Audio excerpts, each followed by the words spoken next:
Section 11 deals with priority dates. Now there are few points and principles that you need to remember when it comes to priority dates. We have characterized them as principles or points that you should remember.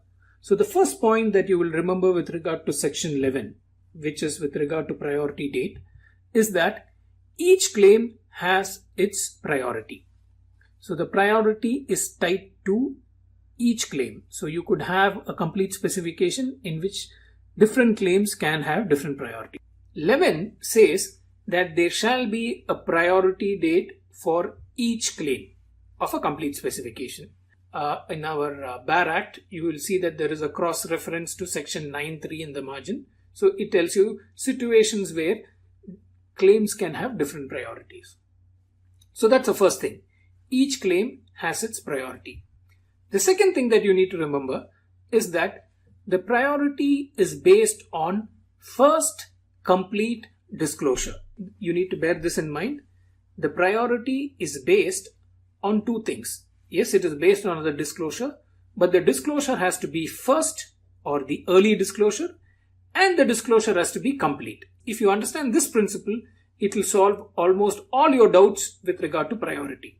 So priority is based on the first complete disclosure or on the earliest complete disclosure. It's just not the earliest disclosure, but it has to be complete. Now, where do we get this from? We get this from many subsections in section 11, but I'll just show you a few instances. If you look at 3 capital A, it talks about where a complete specification based on a previously filed application has been filed within 12 months, which is in India, when you file 2 applications, within 12 months you can claim earlier priority. And it is fairly based on the matter disclosed in the previous application. The priority date of that claim shall be the date of the previously filed application in which the matter was first disclosed. Okay? The word first tells you that priority is a concept that goes back to the first disclosure. So if there are multiple disclosures, and if you want to know where should you look at priority? Always go to the first disclosure. So this is the first requirement of the disclosure. The disclosure has to be first, or it has to be the earliest disclosure. Now disclosure has also to be complete. So it has to be the earliest one. It also has to be complete. So where do we get that principle from? That we get from subsection 3, and especially when it comes to B. Partly when a disclosure is made, partly in one and partly in another, the priority date of the claim shall be the date of filing the application accompanied by the specification of the latter date. Here is a situation where the disclosure was made in 2 parts, part 1 and part 2. So the disclosure got completed with the second disclosure because it was made in 2 parts. The second part completed the disclosure. So in such cases where the disclosure is made in parts, you go to the later date. Why? Because that was when the disclosure was completed. So we get these 2 concepts. The priority is based on first complete disclosure. It's not just the first disclosure, the disclosure has to be complete. The third principle is that claims have to be fairly based on the disclosure. Now we had seen this in many subsections in section 11.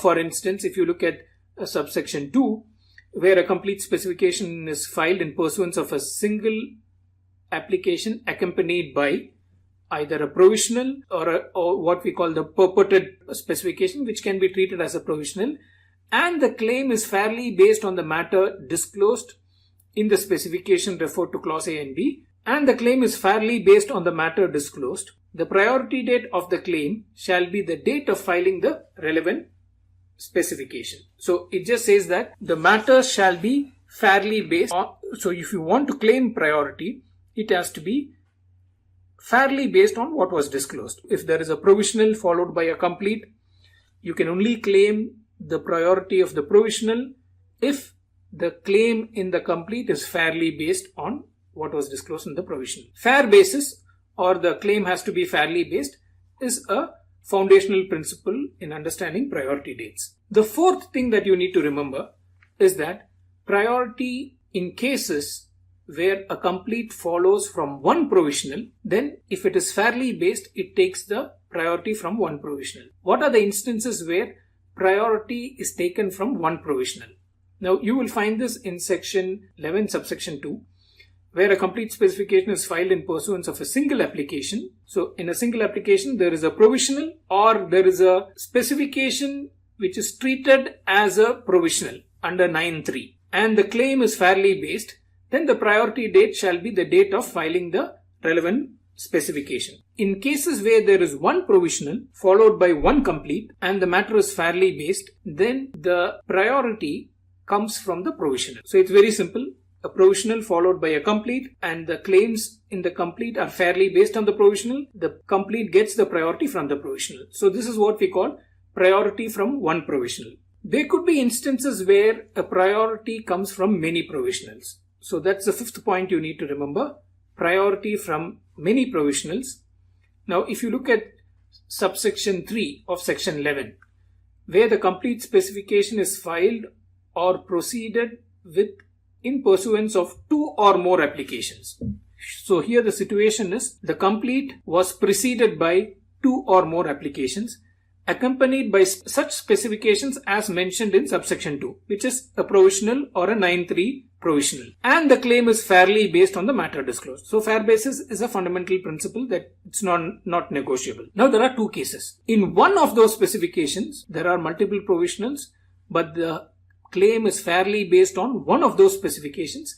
The priority date of that claim shall be the date of filing the application. That's a simple case. The second situation is partly in one and partly in the other. So the earlier situation was the priority was completely based on one provisional. So it takes the priority from that provisional. But when the disclosure is in part, it's partly in one provisional and partly in the second provisional. The priority date of the claim shall be the date of filing the application accompanied by the specification of the latter date. We had already seen this because when the disclosure is done in parts, we see when the disclosure got completed. When it's done in parts, the disclosure gets completed at the latter date. So the priority will start from the latter date. Again, this is in conformity with our principle of first complete disclosure. So it got completed at the latter date. So the priority starts from the latter date. When there are many provisionals filed and you follow it up with one complete, then this is the rule. You look at whether the priority is claimed from one provisional. If it is from one provisional, it's a very simple matter. From that provisional, that claim gets the priority. If the matter is partly disclosed in one provisional and partly in the other, and then you have one claim in the complete, which is fairly based on both. It's fairly based on the provisional, first provisional, and fairly based on the second provisional, because there are two components which together now forms a claim in the complete. Then you look at the priority as the date on which the latter specification was filed, because that was when the full disclosure was made. The disclosure was completed. In case of many provisionals followed by a complete, these are the two things that you will bear in mind.